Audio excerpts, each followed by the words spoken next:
अब loud and clear में बात उन 3 बड़ी खबरों की जो देश में सियासी विमर्श के लगातार केंद्र में रही हैं। बात होगी जनगणना की, जिस पर केंद्र सरकार ने आगे बढ़ने का मन बना लिया है, लेकिन जाति वाले कॉलम पर क्या फैसला होगा, यह एक बड़ा सवाल है।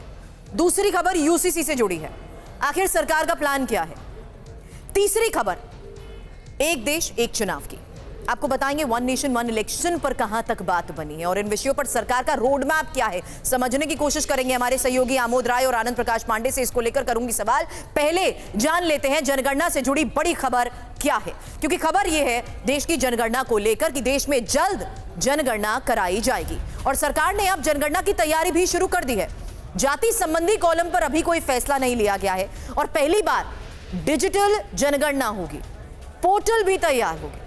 सूत्रों के हवाले से खबर क्या क्या सामने आ रही है, फिलहाल इस बारे में अपने सहयोगियों से बात करने से पहले आगे आपको बता दें, लाउड एंड क्लियर अंदाज में यह जानना जरूरी है, डिजिटल जनगणना की खबर आपको बता रहे हैं और यह जानिए कि आखिर जनगणना होगी कैसे, जनगणना के लिए किस टेक्निक का इस्तेमाल होगा, क्या कोई ऐप या वेबसाइट बनाई गई है, जनगणना में किस तरह के सवाल होंगे।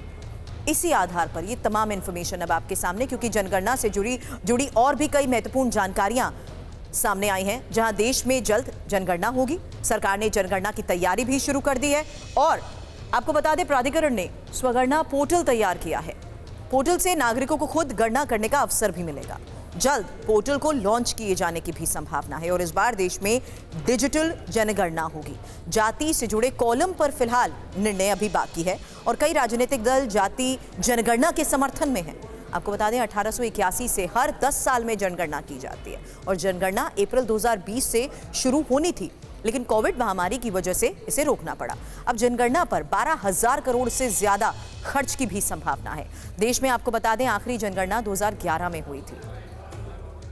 आनंद प्रकाश पांडे इस वक्त हमारे सहयोगी हमें ज्वाइन कर चुके हैं, उनसे इसको लेकर करूं सवाल। उससे पहले एक और बड़ी खबर हम बताना चाहेंगे, क्योंकि आज खबर अब आनंद ना सिर्फ जनगणना को लेकर है, खबर यूसीसी को लेकर भी है, खबर वन नेशन वन इलेक्शन को लेकर भी है। तो सरकार की आने वाले वक्त में इन तमाम फैसलों को लेकर क्या तैयारी है, उसको लेकर करूं सवाल। उससे पहले TV9 सूत्रों के हवाले से एक और बड़ी खबर, देश में जल्द लागू किया जाएगा यूसीसी। यूसीसी के लिए 5 राज्यों में समितियां बनाई, सभी 5 राज्यों की समितियों की रिपोर्ट भी जल्द आएगी।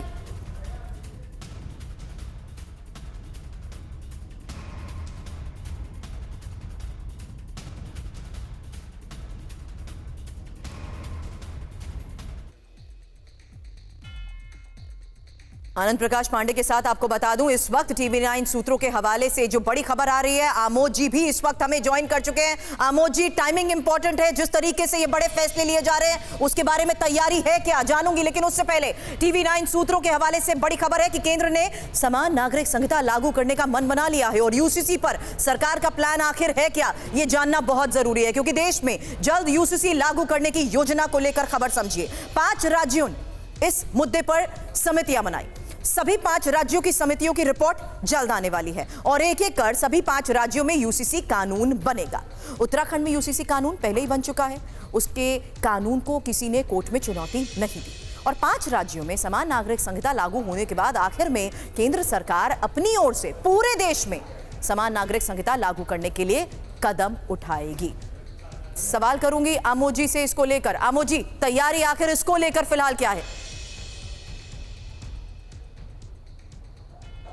देखिए, यूसीसी लागू करने की बीजेपी की जो पहले से उसके एजेंडे का विषय है और उसके घोषणा पत्र में सालों तक ये रहा है और उत्तराखंड इसको अगले महीने से लागू भी करने जा रहा है, ऐसी सूचना बताई जा रही है। लेकिन केंद्र सरकार इसको पूरे देश में लागू करना चाहती है और प्रधानमंत्री ने 15 अगस्त को जिस तरह से कहा था, सेकुलर सिविल कोड की बात उन्होंने कही थी, तो कहीं ना कहीं इसका नाम जरूर चेंज करके इसको लागू किया जाएगा और ये केंद्र सरकार की तरफ से जो बताया जा रहा है, जो सूत्र बता रहे हैं कि इसी सरकार के इसी कार्यकाल में इसको लागू किया जाएगा। लेकिन उससे पहले जो 5 राज्य बीजेपी शासित राज्य हैं, वहां उस पर समिति बनाई गई थी, उसकी रिपोर्ट लगभग आ चुकी है और तैयार हो चुकी है।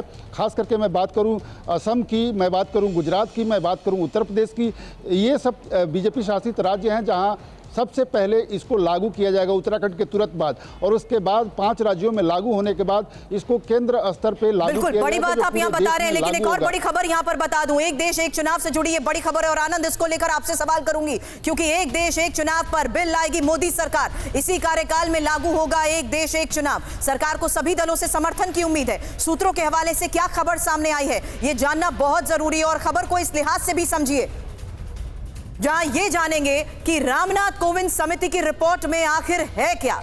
एक देश एक चुनाव कब से लागू होगा, यह बड़ा सवाल है, और इसके पक्ष और विरोध में कौन कौन से दल हैं। हालांकि क्या इसके पक्ष में है, तर्क क्या दिए जाते हैं, विरोध में क्या तर्क है, इसको लेकर भी जानना बहुत जरूरी है आमोद, क्योंकि ये बड़े फैसले और इन बड़े फैसलों को लेकर की जा रही तैयारी को लेकर ही आज बड़ी खबर है। आनंद।